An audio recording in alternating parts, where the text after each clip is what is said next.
How long can a business survive without profit? Well, that depends on you, the owner, and the startup owner. So how much capital did you allocate to start up?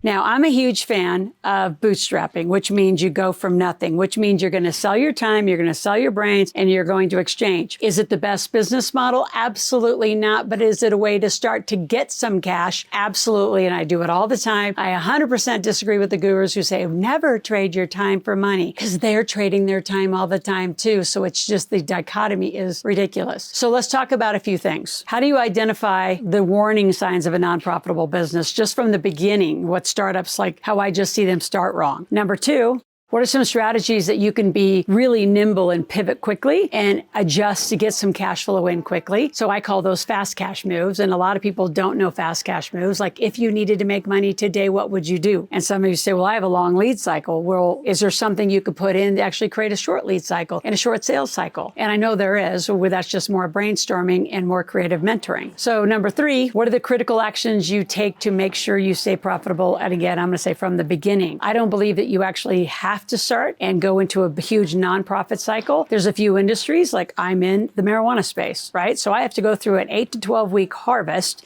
right? A growth cycle into a harvest. Then I have to go to lab testing, and then I get to sell. And then 30 days later, I get paid. So what can you do in between? We are in that exact phase right now of creating other fast cash models of what could we do in between those harvest cycles to create cash. So some industries, you've got to get really creative. And some industries, especially if you're in education, coaching, speaking, training, chiropractor, doctor, lawyer, anything that has some service base to it, today you can make money. And I guarantee it, you just haven't been taught to think more creatively and have more discernment about where is the money. So the warning signs of a declining profit are obviously your sales are going down, your marketing is generating the wrong lead or not enough leads. That's what we see with most businesses. There's not enough leads coming, and we're in a very digital, era, obviously. And now with AI included, you should be able to generate leads much more frequently online than a lot of you are, but you have the wrong systems and teams. So that's also the other part of the problem. You can't do this manually. You've got to have the right systems and the right team who knows how to structure even the social post to get a lead. Once you get a lead, are you selling it quick enough? Is there some online automation that you have to actually generate very quick, like small sales? And some of you who are like, I'm going to say big ticket industries, you're in insurance, you're in real estate, where you have, a starting ticket at 100, 200, 500 million dollars. You don't start there, you end there with your client. You start with education. Here's a $7 report on the greatest zip codes, to create cash flow in your real estate. Here's a report on this. Here's a report on that. I have lawyers who are tax lawyers. That's their law practice. They have a tax education side of the house too that teaches about what are the 12 new things for 2024 you need to pay attention to in the tax strategies. They sell that report for maybe $10. That gets a lead, and the lead then becomes a client later. So what I want you thinking about in your profitability is where is your today fast sales in your funnel, in your model, to your large sales? And how does that sequence through to the client? What's the client experience with you? So I do an amazing event. I do it once a month this year, and it's a Millionaire intensive. It's super cool, and we're going to teach you all these things. In fact, you can go to a marketplace and practice those fast sales for 3 hours. So grab that in the description below, and I'd love to teach you how to do this funnel of a range of prices, because some of you don't have enough range, from $7, $10 to all the way to $7,000, $10,000. The other thing to watch in a non-profitable, just really watch the beginning stages, is how much you are going into, I'm going to use the word debt because you all understand that, but that's not really the right word. How much are you going to capitalize is the real word. How much are you going to put into your business before it starts some return? You better have a rule, like some sort of guiding. Are you going to do 5,000, 10,000, where you're going to buy some systems, you're going to get incorporated, you're going to get some team, you're going to get some things going. And if it's not returning back, how quick are you going to be shifting? So let's talk about that. How nimble are you in the beginning to pivot and shift quickly to give the offers that people are buying? See, one of the biggest mistakes I see in startup companies is you do what you want to do because you're thinking, oh, everybody needs this. They need this one thing. You think they need it. Have you asked them if they want it? Have you asked them if they would buy it from you? So I do things completely, well, I'm going to say the way that it works and is effective. Most of you, because you're employee centric and you're employee trained, you do it backwards. You build build it and you pray to God they're coming. I don't ever build anything. I don't move without money. I go out to the market. I go out to social media. I go to my community. I go to my database and say, what do you want to learn about? What do you want to buy about? Why do you think the kids book came about? Make Your Kids Millionaire book came in 2022 because my database asked for it. They knew I had raised these kind of kids. They knew I had a very creative strategy from birth to 20 on what I did with my son, Logan, and my daughter's coming right behind. She's 17, doing the same things. They've been employed since they were born. They had Roth IRAs since they were born. They started little companies at 3. They started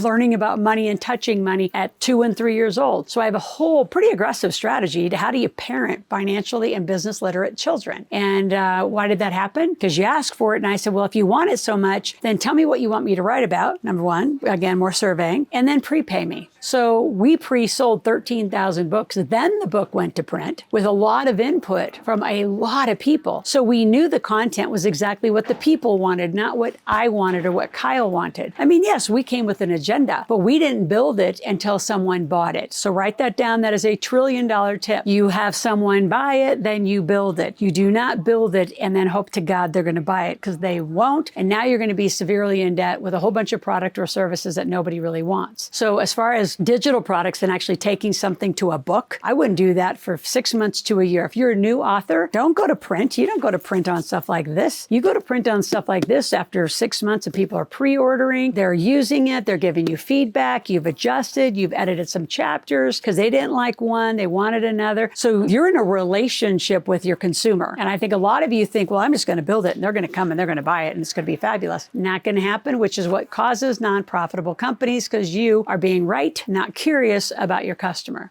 So strategies to actually make sure you get profit. So I live and die by cash flow sheets, not your QuickBooks. Now, QuickBooks is a historical norm. So you say, well, but every day I look at my QuickBooks. That's fine. But to every day you reconcile your banks to your QuickBooks. That typically doesn't happen. Even with automation, you still got to do some reconciliation. So I create a very different process of what is current in your banks today, what needs to be paid this week, what needs to be paid week 2, week 3, week 4 of a month. And it's a complete strategy plan of how much income, how much money do you need to make in top line revenue to pay the bills to have cash flow, which is profit at the end of the month. I would break that down week by week and get much more strategic about how you're spending, when you spend, what you spend on, is there ROI? We do it down to every social channel, down to each ad. Where does a lead come from? Where do our buyers come from? So if you're not doing marketing and money analytics, which a lot of people don't teach that, what your marketing produces better produce money, meaning sales out of it. And if not, you got a huge discord in what's going to become your even month-end profit if you make it. So again, set some rules for yourself. What are you willing to capitalize in the beginning? And then go get busy making sales. Don't go get busy building stuff. Go get busy surveying, finding out what people want, doing pre-orders, bring them in. And again, I want you at my marketplace because I want you to test these offers. I want you to make money. And I'm probably one of the only audiences that on Zoom online, we're going to teach you how can you make some money today. So grab those free tickets in the description below. And before I go to the last point I want to make, which is critical, I need you to subscribe to my channel. I want you to click the notification button. I want you here 5 days a week because I'm here 5 days a week, not for my health because I need to talk. I do it for you and your family. So come here curious, like what's one thing you could learn, and just listen to an 8 to 10 minute video every day and then share it with a whole bunch of people so you get more people around you in this right conversation. Because the last thing you want to do is start learning about money and making money and profit and then have a bunch of naysayers around you. So start making that a huge agenda to create the environment of support for yourself. As we go into the critical actions, you need some help. I can tell you, you all have hired coaches in health, in fitness, in piano or music,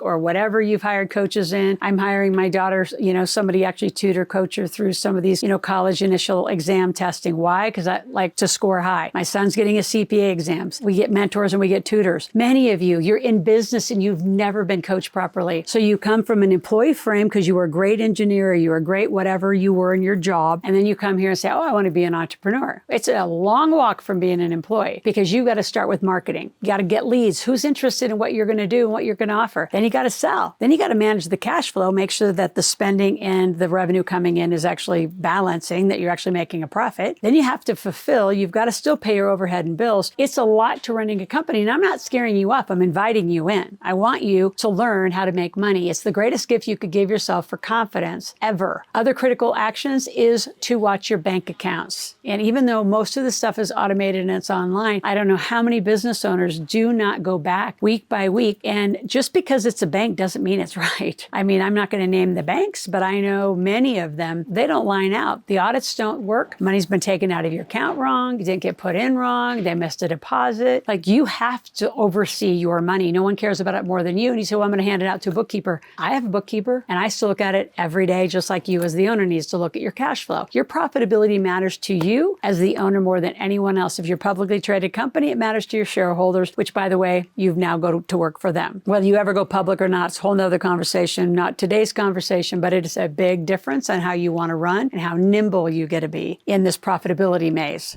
One of the biggest things that I do to increase profits really quick is I have a lot of strategic partnerships, joint ventures, and affiliates. So I have a lot of people who will refer to my services. I'll refer to them. We're very aligned. We know what is going to happen to our client. We don't put them in some weird pipeline that they're going to get ripped off on some weird, product or behavior. Use your strategic alliances, use partnerships, use joint ventures. I use a lot of affiliates that built this company to hundreds of millions of dollars. So make sure that you lean in, get a mentor, get a coach. If you have any questions, I'd love to do that for you. Go to Ask Loral, AskLoral, AskLoral.com. I'll be right there and our team will be answering you right away. Can't wait to help you get profitable.